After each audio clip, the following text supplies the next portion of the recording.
Welcome to Caracomp Insider, where high-tech facial recognition meets real-world intelligence.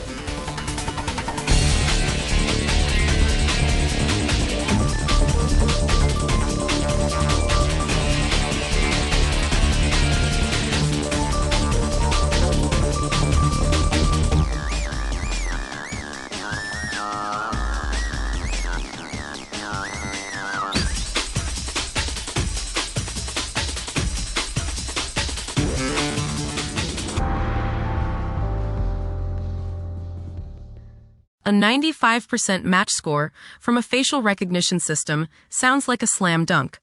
But that number might be closer to meaningless because it's not measuring what you think it's measuring.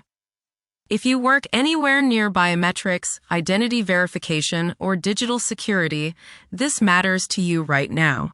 According to a recent survey from Innovation News Network, 92% of chief information security officers have either deployed or are planning passwordless authentication.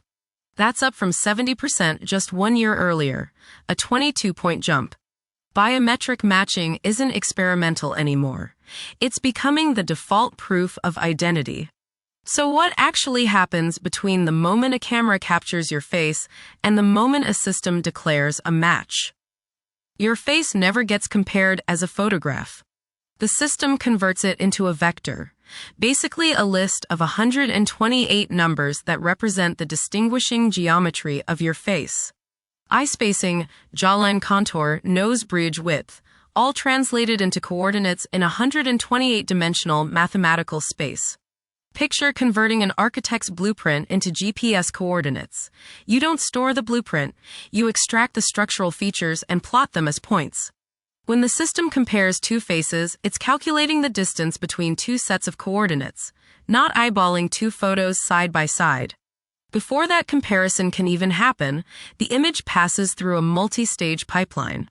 First, the system detects a face in the frame, then it aligns that face to a standard position. Then it generates the embedding, that 128 number vector.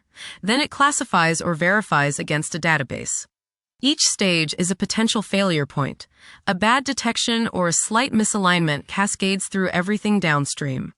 Now, once you have two vectors, the system measures how far apart they sit using either Euclidean distance or cosine distance. On one validated scale, a distance of 0 means identical faces. A distance of 4 means completely different people. A preset threshold, say 1.1, draws the line. Below it, the system calls it a match. Above it, different person. So who sets that threshold? Someone chose it based on specific training data under specific lighting and pose conditions. A threshold tuned on frontal, well-lit mugshots can fall apart on side-angled surveillance footage shot in low light. And this is where the misconception lives. People see a score like 95% and treat it like a test grade. That feels natural. We've been trained since childhood to read high numbers as good outcomes. But the system doesn't output confidence the way a teacher grades an exam. That distance number is not a percentage. A distance of 0.5 doesn't mean 50% confident. Real reliability depends on how far below the threshold the match falls and how many other vectors in the database cluster near that same distance. A match at 0.3 against a threshold of 1.1 is far more trustworthy than a match scraping in at 1.05. The match score isn't the evidence. The pipeline behind the match score is the evidence. If you can't say what threshold was used, what data trained the algorithm, and what conditions the images were captured under, the number on screen is just decoration. So remember 3 things. Your face becomes a list of 128 numbers before any matching starts. The system measures the mathematical distance between those numbers, not the visual similarity of two photos. And that pass or fail decision depends entirely on a threshold that someone chose for specific conditions. Next time you see a match score, don't ask how high it is. Ask what's behind it. The written version goes deeper. Links below. Now you know something most people in this industry don't. Use it. And when you're ready to put it to work, caracomp.com. We'll see you tomorrow.